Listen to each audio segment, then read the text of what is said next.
KSRTC ബസ്സുകൾ തമ്മിൽ കൂട്ടിയിടിച്ച് 21 പേർക്ക് പരിക്ക്. ഇടിയുടെ ആഘാതത്തിൽ 2 ബസ്സുകളുടെ മുൻഭാഗം പൂർണ്ണമായി തകർന്നു.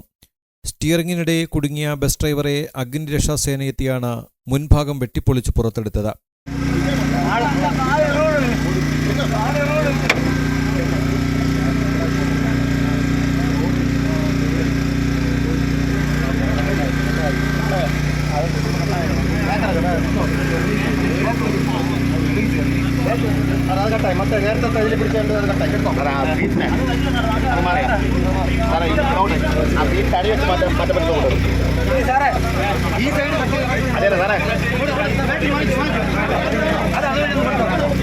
ഇന്നലെ രാവിലെ 7:30 നെയ്യാർ ഡാം ക്ഷീരസംഘത്തിന് സമീപമാണ് അപകടം നടന്നത്.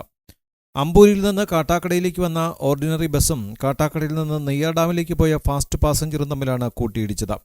റോഡിന്റെ വീതി കുറവാണ് അപകടത്തിന് കാരണമെന്നാണ് പ്രാഥമിക നിഗമനം.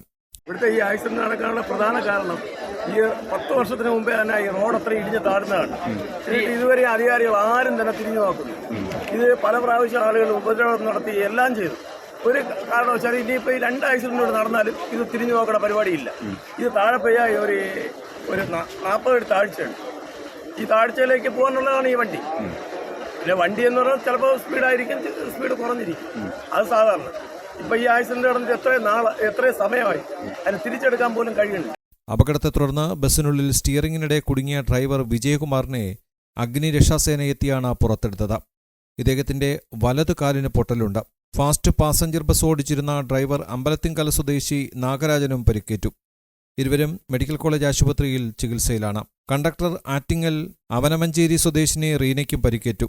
ബസ്സിനുള്ളിൽ വീണും സീറ്റിൽ മുഖമിടിച്ചും താടിയെല്ലിനും മുഖത്തും പരിക്കേറ്റവരാണ് യാത്രക്കാരിൽ അധികവും.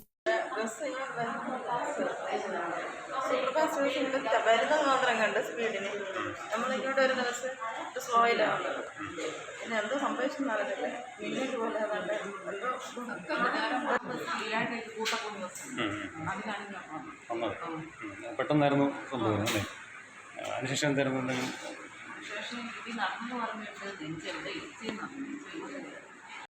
പല്ലുപോയവരും മുഖത്ത് പരിക്കേറ്റവരും മെഡിക്കൽ കോളേജ് ആശുപത്രിയിൽ ചികിത്സയിലാണ്. കുട്ടികളും സ്ത്രീകളും ഉൾപ്പെടെ അനവധി പേർ നിസ്സാര പരിക്കുകളോടെ രക്ഷപ്പെട്ടു. എല്ലാവരും മണിയറവിള താലൂക്ക് ആശുപത്രിയിലും സ്വകാര്യ ആശുപത്രികളിലും ചികിത്സയിലാണ്. വളരെ നിർഭാഗ്യകരമാണ്. ചൂണ്ടുപലക നെയ്യാർ ഡാം എന്ന പേരിൽ അറിയപ്പെടുന്ന റോഡാണ് റോഡ് ലിസ്റ്റിലുള്ളത്. ചൂണ്ടുപലക നെയ്യാർ ഡാം റോഡിന് വേണ്ടി കിഫ്ബി ഫണ്ട് ഉപയോഗിച്ച് വീതി കൂട്ടി BMTC റോഡ് ചെയ്യുന്നതിന് വേണ്ടി വസ്തു എടുക്കാൻ ഉള്ള പൈസ അടക്കം 56 കോടി രൂപ കിഫ്ബി വഴി അന്ന് ഈ റോഡ് നിർമ്മാണവുമായി ബന്ധപ്പെട്ട് വരുമ്പോൾ ഇത് കുടിവെള്ളക്കേണ്ടതായിരുന്നു. അപ്പോൾ കാളിപ്പാറയും അരുവിക്കര ഡാമുമായി ബന്ധിപ്പിക്കുന്ന മറ്റൊരു കുടിവെള്ള പദ്ധതിയുടെ തടസ്സങ്ങളുണ്ടാവും. താൽക്കാലികമായി അത് സർവേ ചെയ്തിട്ടുള്ളത് ഈ റോഡിലൂടെയാണ്, നേരെ അരുവിക്കര ഡാമിൽ. അന്ന് അതിനുവേണ്ടി പ്രത്യേക ഫണ്ട് കിഫ്ബി വഴി തന്നെ നമുക്ക് ലഭിച്ചിരുന്നു. കാര്യം തിരുവനന്തപുരത്തേക്ക് കുടിവെള്ളക്ഷാമം ഉണ്ടായപ്പോൾ വേനൽക്കാലത്ത് കുടിവെള്ളം എത്തിക്കുന്നതിന് വേണ്ടിയുള്ള ഒരു അന്ന് കിഫ്ബി വഴി തന്നെ 71 കോടി രൂപ അനുവദിച്ചു.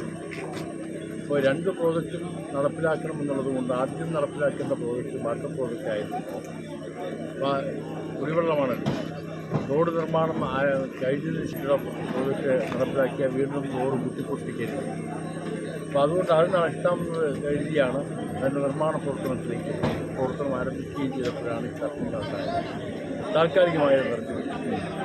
തുടർന്ന് ഈ റോഡിൻ്റെ നിർമ്മാണം ആരംഭിക്കാമെന്ന നിലയിൽ ആലോചിക്കുകയും റവന്യൂ ഭൂമി അടക്കമുണ്ട് ഏറ്റെടുക്കുന്നതിന് വേണ്ടി പ്രവർത്തനം ആരംഭിക്കുകയും കല്ലിടുകയും ചെയ്തു. ഇപ്പോൾ കല്ലിട്ടിട്ടുണ്ട്. ഇത് എപ്പോഴാണ് ഒരു മഴക്കാലത്ത് ഇവിടെ ഈ റോഡ് ഇറിഗേഷൻ്റെ ബൗണ്ടറിയിലുള്ള റോഡാണ്. ഇറിഗേഷൻ ഡിപ്പാർട്ട്മെൻറ്റ് തന്നെ ചെയ്തു തരാമെന്നാണ് പറയുകയും ഇതുവരെ അപകടമുള്ള സ്ഥലം കുറഞ്ഞ 300 മീറ്റർ നീളാനം ഒരുക്കാം, ഒരുപാട് നിർമ്മിക്കാമെന്ന നിലയിൽ അവരൊരു എസ്റ്റിമേറ്റ് എടുത്തു. ഇവിടെ അരുൺ അപ്പോൾ അത് ഇറിഗേഷൻ ഡിപ്പാർട്ട്മെൻറ്റിൻ്റെ മുമ്പിലാണ്. അവർ ഈ വർഷത്തെ പറഞ്ഞിട്ടുണ്ട്. അപ്പോൾ ഇവിടെ റോഡിൻ്റെ വീതി കുറവുണ്ട്.